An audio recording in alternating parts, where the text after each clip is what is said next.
That's it. That's the intro. What is up, guys? Butter something here. In today's video, we are talking about the latest podcast from Escape from Tarkov. I'm just kind of breaking down everything that they talked about just in entirety. So if you just want to know what they talked about, my thoughts, definitely continue to watch the video. That being said, let's get straight into the news. So first of all, they talked about they said that there's drops. So we did drops and drops happened. The first drop was 100 rubles.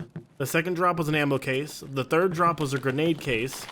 And the fourth drop was Vaseline or a dox case, depending upon which order you got, because they did click it twice. So it was Vaseline and a dox case. So fourth and fifth, fifth and fourth, so on. As of right now, they are working very heavily on the stability with 12.11. so they talked about, that's what 12.11 really was they really wanted stability and just making the game the best it can possibly be. And you guys have played, I've played, the game is running great. Obviously long server load times, but other than that, I'm having a great time. I'm really enjoying myself. I hope you guys are enjoying yourself as well.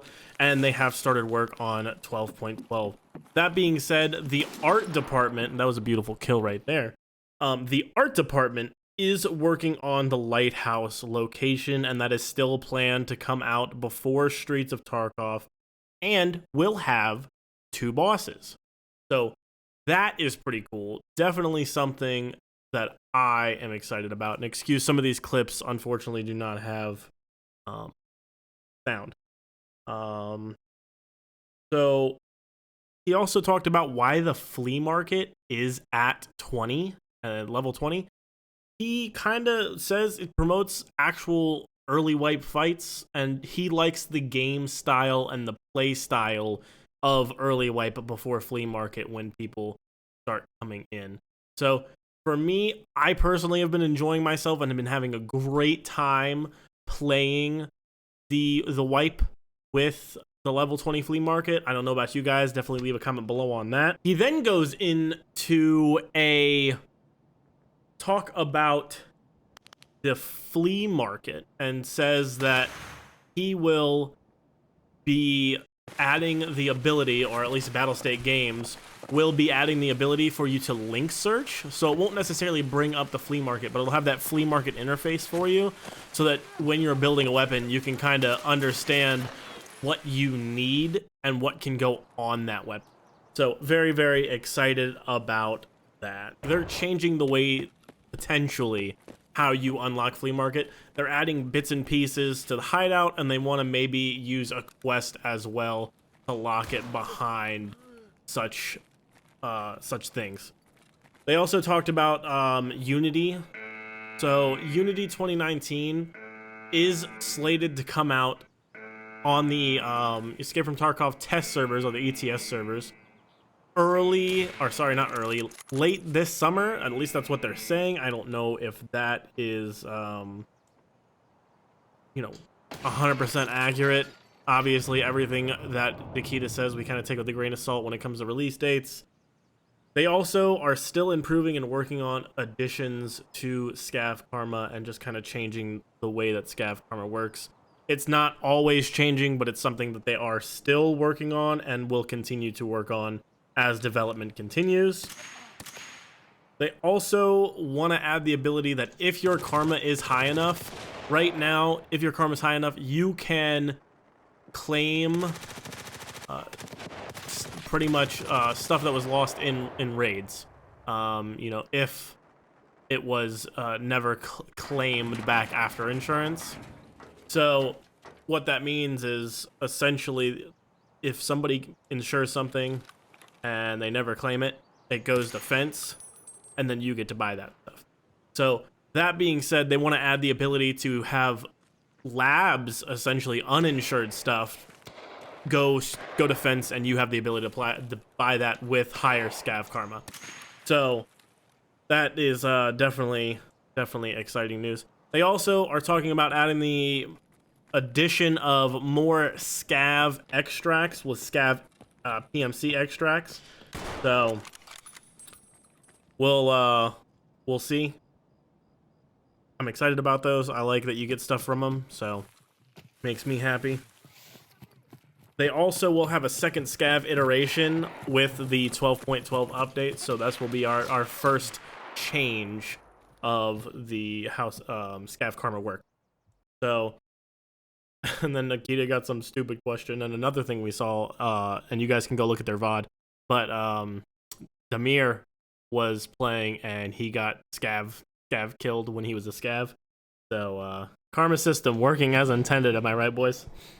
They're also going to be adding partial turn-ins for not necessarily equipment, but upgrades for your hideout. So like say that something requires like 15 light bulbs, okay? And you have 8 sitting in your stash. They're going to add the ability for you to just give those 8 right then and there, so you're not taking up a whole bunch of space in your stash. Very, very excited about this. And then they did talk about voice over IP. So voice over IP is slated for 12.12. Very, very excited about that. So that being said, I know a lot of people are looking for it. It'll make scavs a lot easier to, you know, communicate with VoIP. So that is great news. They also are going to add the ability for dynamic quests.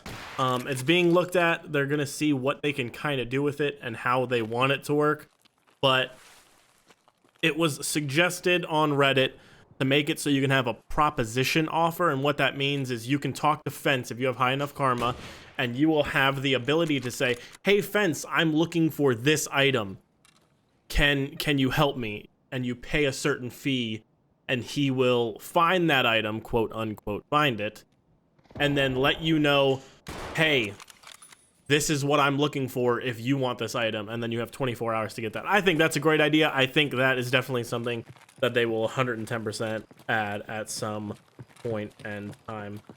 Another question they got was kind of about the recoil, and that recoil, a lot of people are a little annoyed with the initial recoil from a lot of weapons, so how it like jumps really, really quickly. I think it's okay, but they say that it's always changing, and they kind of have that system good, you know, good and kind of where they want it. So if it changes, it changes. If not, it doesn't. But that being said, they say that they're always looking at the mechanics of weapons, and they'll change it as needed. Then he pretty much promoted and said that a few BSG employees did get the virus, and he said, you know, make sure you guys get vaccinated. Then he got a question about static key spawns. He didn't talk about adding them at all. He did say, however, that instead of the static key spawns, he is going to look into having the ability, or more ability, to have barter options for those scav, like pretty much the keys. So he wants to make sure that there are barter options for those keys if you're having a hard time finding them. The example given was like 206 key for Aquarius part. Nikita also talked about adding actual variable zoom. So instead of going from, you know, a 1 times to a 6 times, it would go 1, 2, 3, 4, 5, 6. So you'll actually have that variable zoom like an actual scope. So very excited about that. It'll make kind of a little bit easier to kind of deal with sniping at a range to where you're not so over zoomed that you cannot you know, follow because maybe your sense is too low or something like that. Another recommendation that was made was maybe some sort of countdown timer. So right now we have very long load times and queue times for the raids. And the example that was given was someone walks around their house with a wireless headset. They can hear everything. They know, you know, hey, I'm in game now, but they're looking for the ability to have maybe a countdown from 10 seconds down that says, hey, the raid is about to start, you know, come take a look, you know, you might want to be at your computer. So I think personally that should be added. I don't want it to be as loud as the exit raid sound, but, you know, I do want something like that to be added to the game. They will also be adding the they will have I guess a trader on Lighthouse location. This trader is going to be guarded by a sniper, and you will have to make prerequisites, or you'll have to meet requirements to be able to trade with that trader. So that being said, that's definitely something that I'm a little excited about, and we're kind of seeing the requirements to be able to do some things inside the game, and I'm very excited about stuff like that. They also talked about the weapon availability over time as the game progresses and goes more into development and gets closer to the end of development. You know, shipments may not be, you know, new weapons, and eventually I would assume that new weapons probably will all but disappear. Not entirely, but I assume prices will change and vary as the availability gets lower. They also said that the secure containers themselves, and I'll probably make a different video about that and kind of my thoughts. They said that the secure containers will not change as much as people probably think they are, and they'll never add anything that'll let people open your secure containers, but they will be adding unique variations of secure containers. So the example that was given was a secure container that is only for barter items. They also talked about the events that they did kind of being a testing grounds for some stuff that they wanted to test out and kind of gather information from. So that's good. They also said this was just an off, I think it was just out of Nikita's head randomly, but they said something about a stem that would make your secure container bigger. I don't know about that one, but like, it was just something that was thrown at the wall while Nikita was talking. So,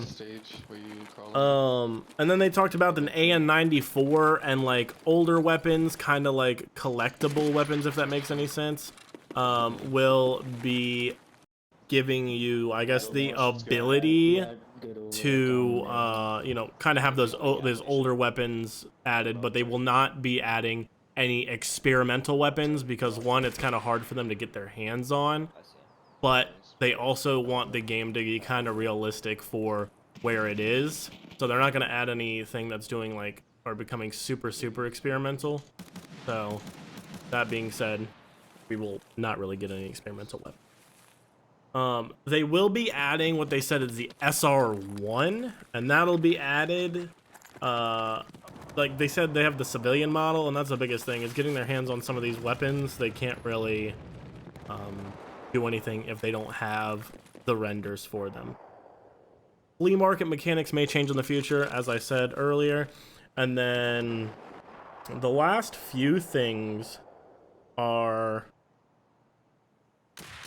Nikita pretty much said that he likes when people are stealthy and tactical and kind of play the game like they would before Flea, and he wishes the game would be more like that longer in wipe.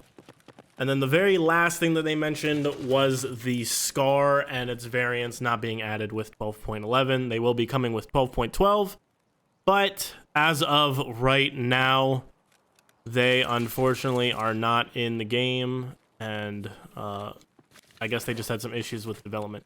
But that being said, if you guys enjoyed the video, definitely make sure to hit that like button. If you have any questions or any concerns or just anything, leave it down in the comments. And if you enjoyed the video, make sure to hit that subscribe button. Thanks for watching, and I'll see you on the next one.